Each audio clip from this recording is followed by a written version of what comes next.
요한복음 10장 1절부터 21절까지 읽었었던 말씀은 이 7장 1절부터 이어지는 유대인의 초막절이라는 절기와 연관돼서 읽게끔 구조가 되어 있습니다. 그러나 또 다른 절기가 10장에 소개가 되어 있습니다. 22장에 예루살렘의 수전절이 이르니 때는 겨울이라 이렇게 되어 있는데, 이 바로 수전절의 이야기와 오늘 읽었었던 이 문의 이야기는 오히려 더 연관성이 깊은 이야기입니다. 그래서 많은 학자들이 이 순서를 바꾸려고 하는 경향들도 있습니다. 그러나 어쨌든 간에 우리는 이 계속되는 초막절의 이야기로 읽게끔 인도가 되어 있기 때문에 연관되어서 읽고 있는 겁니다. 이 문의 이야기를 갑자기 하시는데, 이 문이라는 것은 원래는 초막절에 마카비 혁명이 그리스의 침략을 받아서 유대가 그리스인들의 손에 넘어갔을 때, 그것에 대항해서 마카비 형제라는 사람들이 독립운동을 겪고 주전 2세기 때 그들이 독립을 취하게 됩니다. 그래서 그것이 계기가 돼가지고 예수 시대까지 이렇게 이어올 수 있었던 겁니다. 물론 로마 시대로 넘어가면서 다시금 그 정권이 넘어가게 되지만, 어쨌든 간에 마카비 시대 때 이루어졌던 성전의 복구하려는 그런 회복 운동이 헤롯 대왕이 로마의 힘을 얻어서 그렇게 왕이 되었을 때 제일 먼저 한 것이 이 마카비 형제들의 모양을 따서 이렇게 성전을 개축한 겁니다.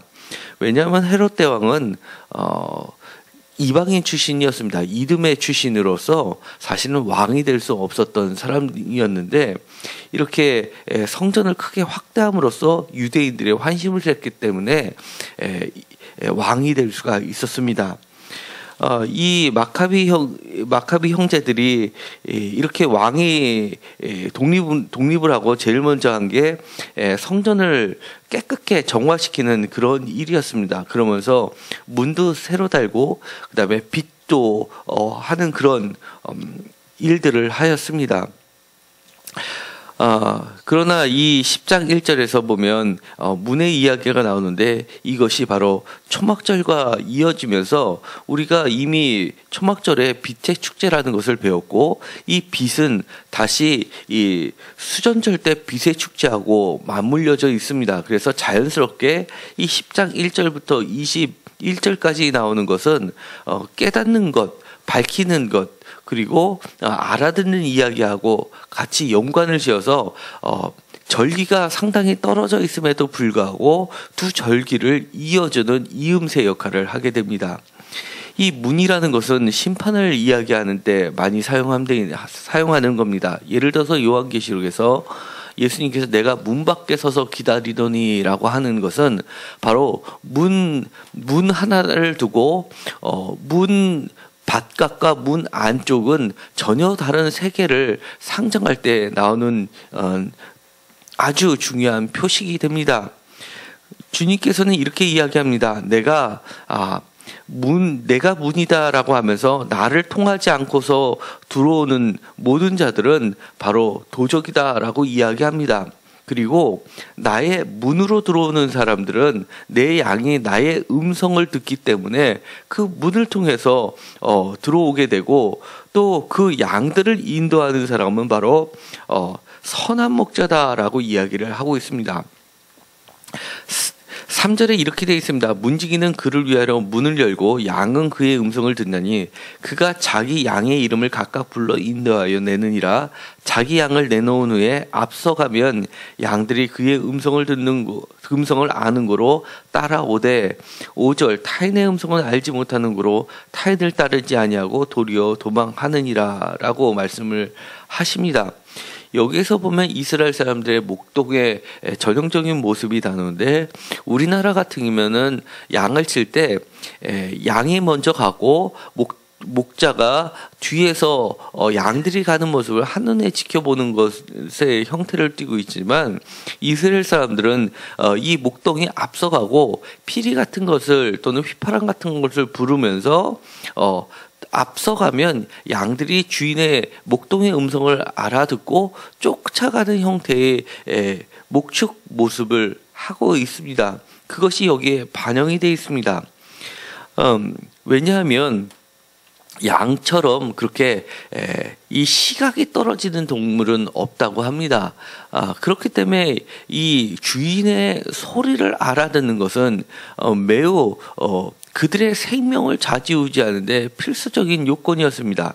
그렇게 하려면 각각 목동마다 저마다의 특징적인 소리를 내는 방식을 갖고 있었다고 합니다.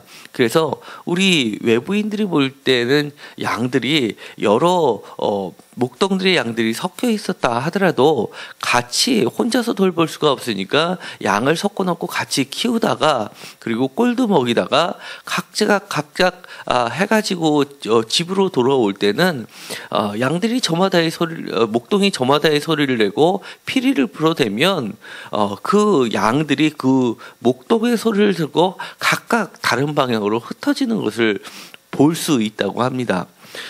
심지어 이 2차 세계대전이 끝난 이후에서도 이 이스라엘이 팔레스타인에서 독립을 취하고 독립국가를 이뤘을 때 많은 그 지역에 살고 있었던 팔레스타인 사람들을 억압하는 정책을 유대인들이 썼다고 합니다. 그리고 나서는 그 가운데 실제로 2차 세계대전 이후니까 최근의 일인데, 이스라엘 사람들이 팔레스타인 사람들의 양을 다 한꺼번에 우리 가운데 가둬오는 적이 있었다고 합니다.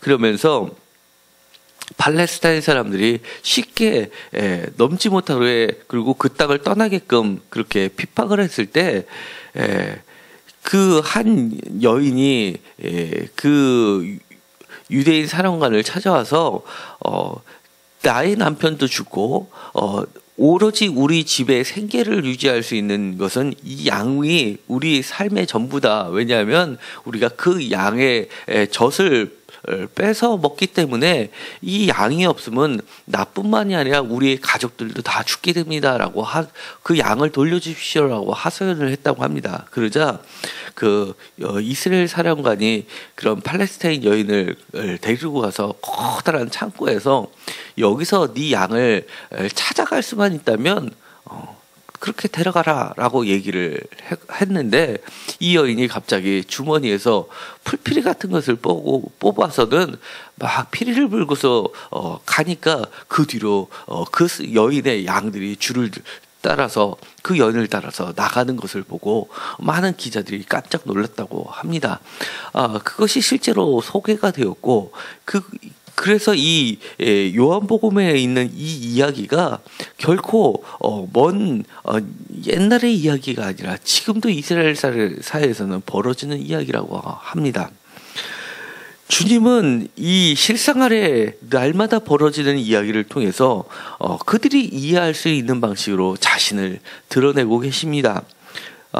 이 양과 목자의 관계, 그리고 자신이 문으로서 오직 자신을 통하지 않고선 구원이 없음을 그들에게 알려주는 사건입니다. 특별히 이 11절에 있는 말씀, 나는 선한 목자라, 선한 목자는 양들을 위하여 목숨을 버리거니와 라고 이야기하면서 다시 한번 15절에 반복을 합니다. 나는 양을 위하여 목숨을 버리노라 라고 하시면서, 이 내가 양을 위하여 목숨을 버릴 수 있다는 것이 바로 아버지께서 나를 아시고 내가 아버지를 아는 것과 이 아는 것과 친밀한 관계를 바로 선한 목자에다 연결시켜서 설명을 하고 계십니다. 이 자기의 음성을 알아듣는 것, 그리고 문으로 들어가는 예수 그리스도가 문이라는 이야기가 이제 그 뒤에 일어나는 문과 선한 목자는 각각 별개의 이미지인데도 불구하고 이 친밀한 관계, 오직 구원이 예수 그리스도를 통해서 벌어지는 사건을 연관을 시켜서 다른 이미지로 소개하고 있는 겁니다. 그러면서 이 양이 선한 목자를 알아듣는 것은 마치 예수 그리스도께서 하나님의 음성을 알아듣고, 마찬가지로 하나님께서도 자신의 예수 그리스도의 음성을 알아듣고 구하는 것을 다 허락해 주시고 모든 권한을 주시고 구원의 열쇠를 그에게 주신 것처럼, 그 관계가 바로 내가 정말 양을 위하여 스스로 목숨을 버리는 관계에서 버릴 수 있고 다시 찾을 수 있는 그런 것에서 알게 됨을 이야기해 준 겁니다. 다시 이야기하면 이 예수 그리스도가 십자가 사건을 통해서 스스로 목숨을 버릴 수 있는 것이 우리가 참 목자, 참 그리스도를 알 수 있는 유일한 방법이라는 것을 다시 한번 강조를 하고 계시는 겁니다. 그렇게 스스로 목숨을 버림으로 인해서 오로지 예수 그리스도만이 구원으로 들어가는 문임을 알려주시는 사건입니다. 18절에 이렇게 이야기합니다. 내가 스스로 버린다라고 이야기합니다. 남이 나의 목숨을 뺏는 것이 아니라 내가 스스로 버리고 다시 찾을 권세도 있고, 이것이 바로 17절에 있는 것처럼 이것 때문에 하나님께서 나를 사랑하신다라고 사랑의 관계를 증명해 보이는 중요한 것으로 이야기합니다. 여기서 위하여 목숨을 버린다 할 때 이 위하여라는 단어는 휘페르라는 단어를 쓰고 있는데, 이 단어가 요한복음에서 집중적으로 나오게 됩니다. 그런데 이 단어가 예를 들어서 요한복음 6장 51절, 10장 11절, 15절, 11장 50절, 51절, 52절, 13장 37장 38절, 15장 17장 이렇게 해서 여러 번이 나오는데, 이 단어가 쓰일 때는 이렇게 전부 다 희생적인 사랑을 나타낼 때만 사용하는 전치사로 독특하게 쓰였던 단어입니다. 그러니까 이 선한 목자의 가장 큰 특징은 목숨을 스스로 버릴 수 있는 절대적인 사랑의 관계를 통해서 양과 선한 목자가 이어지는 관계를 이야기합니다. 이제 고난주간이 오고 마지막 예수님께서 십자가에 달려 돌아가신 그 사건을 우리가 다시 한번 보게 됩니다. 그런데 그 십자가의 사건은 이렇게 사랑의 관계를 떠나지 않고는 결코 이 십자가의 사건을 알지도 못하고 이해할 수도 없고 깨달을 수도 없다는 것을 이야기하는 겁니다. 이런 사랑의 관계를 깨달은 자가 우리는 참 목자와 참 양의 관계를 연결시켜 주는 것이고, 우리가 그 참 뜻을 이해할 때 참 양이 될 수 있다는 것을 이야기합니다. 그렇게 됐을 때 결국 우리는 하나님과도 이어지는 것이고, 그것이 바로 구원으로 이어지게 됨을 설명하고 있게 됩니다.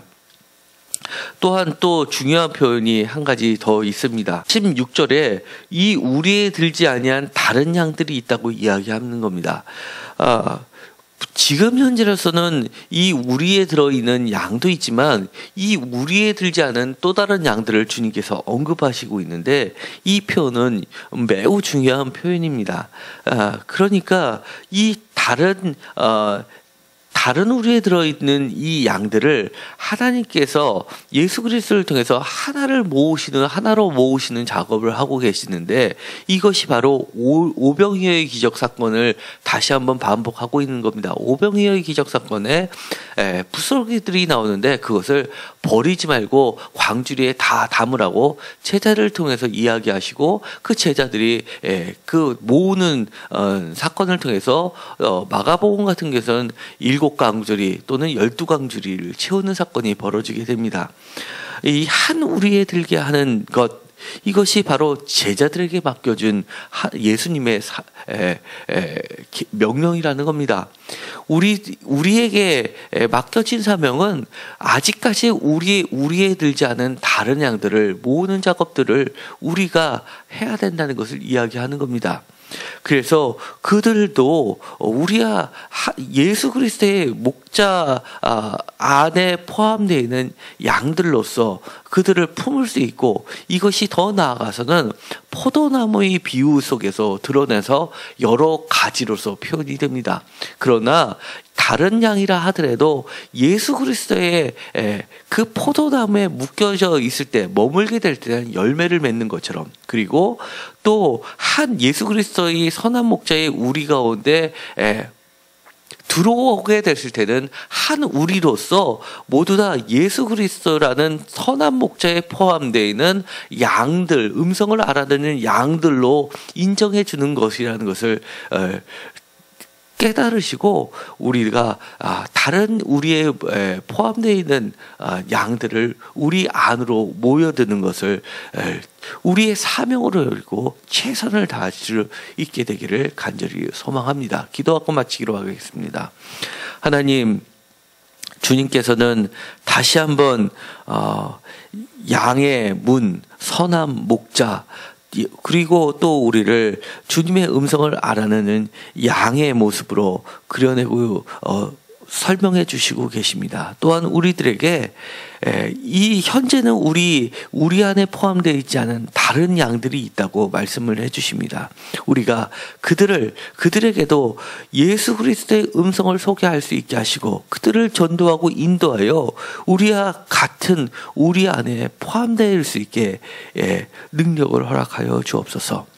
그들에게도 주님의 음성을 알아들 수 있게 하시고, 그들도 참 목자를 발견하는 귀한 역사들이 이루어지게 하여 주옵소서.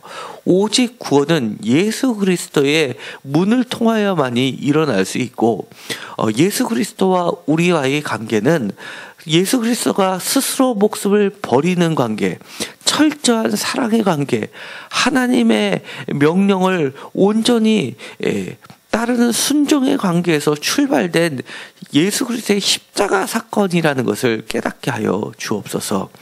오늘 우리가 귀한 사명을 받았습니다. 주님께서 우리에게 맡겨진 사명을 끝까지 잘 감당하는 자들이 되게 하여 주옵소서. 예수 그리스도의 이름으로 기도드렸습니다. 아멘.